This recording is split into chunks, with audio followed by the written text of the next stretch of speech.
When will leaders lead? Our people are watching.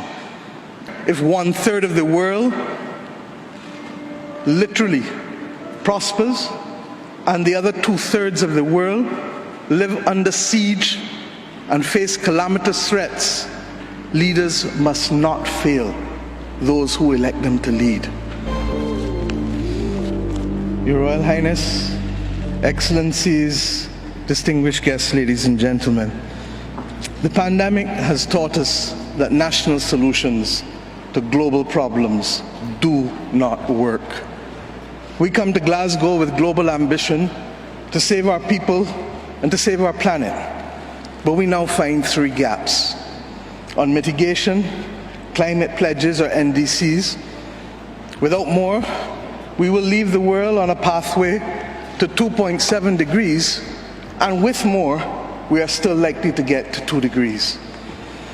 These commitments, made by some, are based on technologies yet to be developed, and this is at best reckless and at worst dangerous.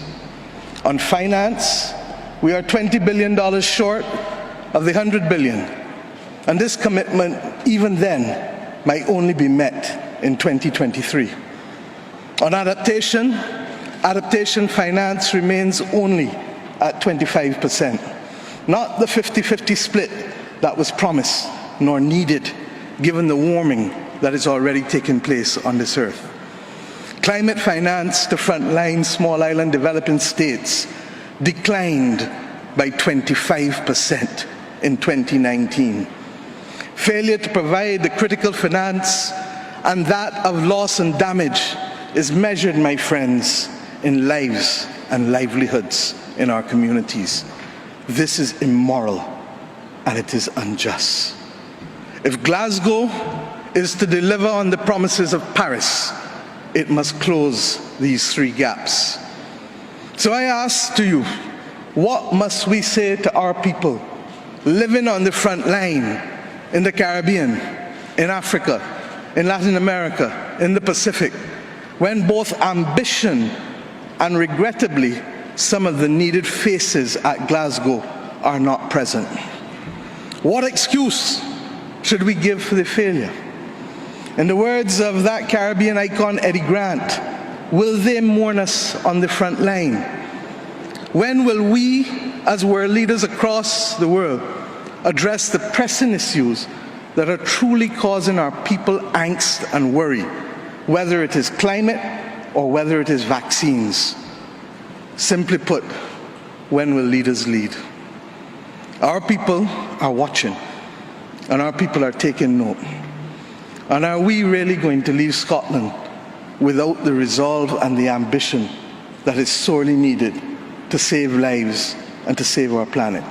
How many more voices and how many more pictures of people must we see on these screens without being able to move? Or are we so blinded and hardened that we can no longer appreciate the cries of humanity? I have been saying to Barbadians for many years that many hands make light work. Today, we need the correct mix of voices, ambition, and action. Do some leaders in this world believe that they can survive and thrive on their own? Have they not learned from the pandemic? Can there be peace and prosperity if 1/3 of the world literally prospers and the other 2/3 of the world live under siege and face calamitous threats to our well-being? What the world needs now, my friends, is that which is within the ambit of less than 200 persons who are willing and prepared to lead. Leaders must not fail those who elect them to lead.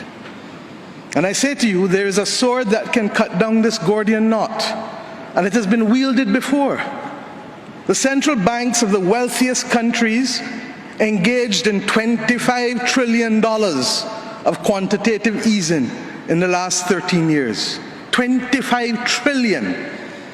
Of that, 9 trillion was in the last 18 months to fight the pandemic.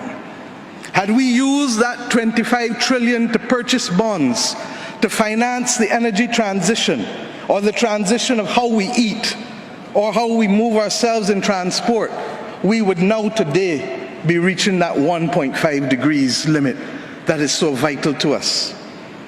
I say to you today in Glasgow that an annual increase in the SDRs of $500 billion a year for 20 years, put in a trust to finance the transition, is the real gap, Secretary General, that we need to close, not the 50 billion being proposed for adaptation.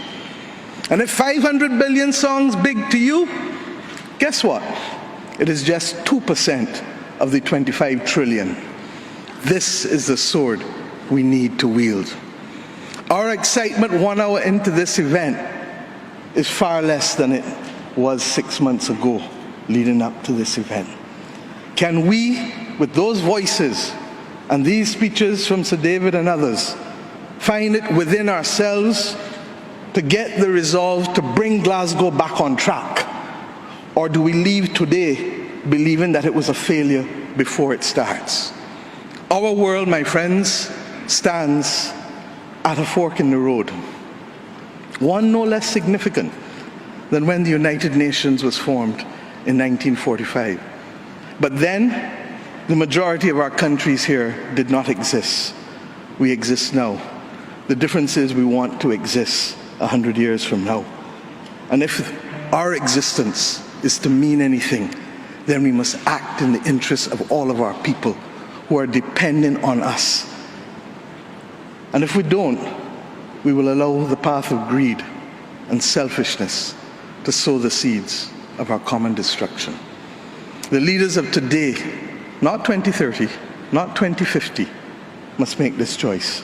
Our people, the climate army, the world, the planet, needs our actions now, not next year, not in the next decade. Thank you. Did you like or hate what you heard? Let us know in the comments below, and if you want more candid speeches like this, be sure to like, subscribe, and hit the notification bell to catch all our latest videos. And please feel free to leave your suggestions, news tips, or topics about Africa you'd like us to cover.